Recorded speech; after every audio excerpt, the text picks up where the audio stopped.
Hello everyone, আসসালামু আলাইকুম। সবাই কেমন আছেন? আশা করি সবাই ভালো আছেন। আলহামদুলিল্লাহ, আমরাও ভালো আছি। তো আজকে ফাইনালি আমার যে গাছের একটা লাউ ধরেছে সেটা আজকে পেরে ফেলবো। মাশাআল্লাহ, এই তো এতটুকু হয়েছে লাউটা। তো আজকে এটা রান্না করব মাছ দিয়ে। ভালোই হয়েছে, খুব বেশি বড় হয় নাই, তো কচি, এটা খেতে ভালো লাগবে। এই যে আমি লাউটা কেটে রেখেছি, এখন এটা রুই মাছের মাথা দিয়ে রান্না করব।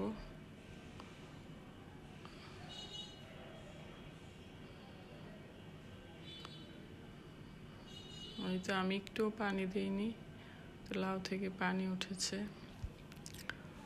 এটার মধ্যে তেমন কোনো কিছু মেডিসিন দেওয়া না, তাই।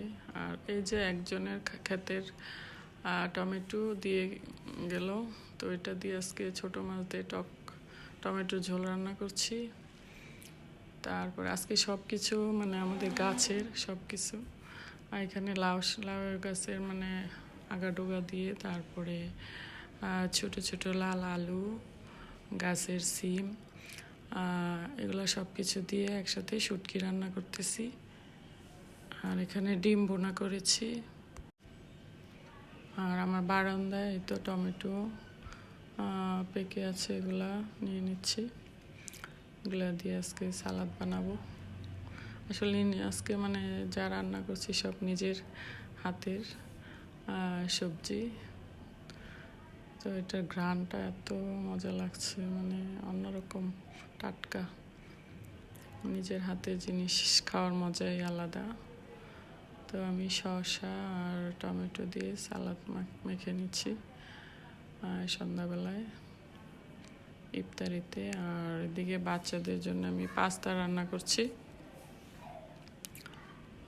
কারণ এটা ওরা খুব পছন্দ করে।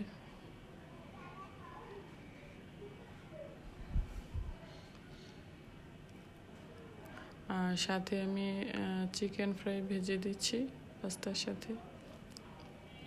এটা ওরা খুব মজা করে খাবে।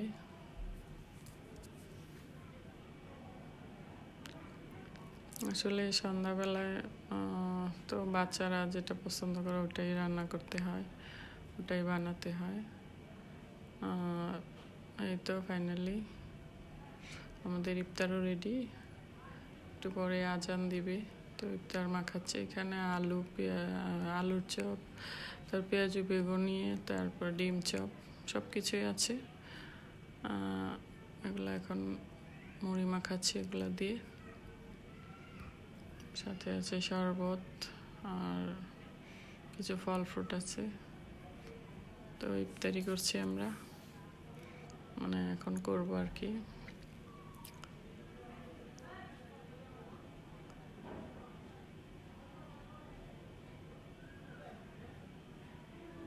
আসলে অন্য সময় প্রতিদিন এভাবে মুড়ি খেতে ভালো লাগে না, কিন্তু রোজার মাসে প্রতিদিনই ইফতারির সময় এগুলো না খেলে ভালো লাগে না।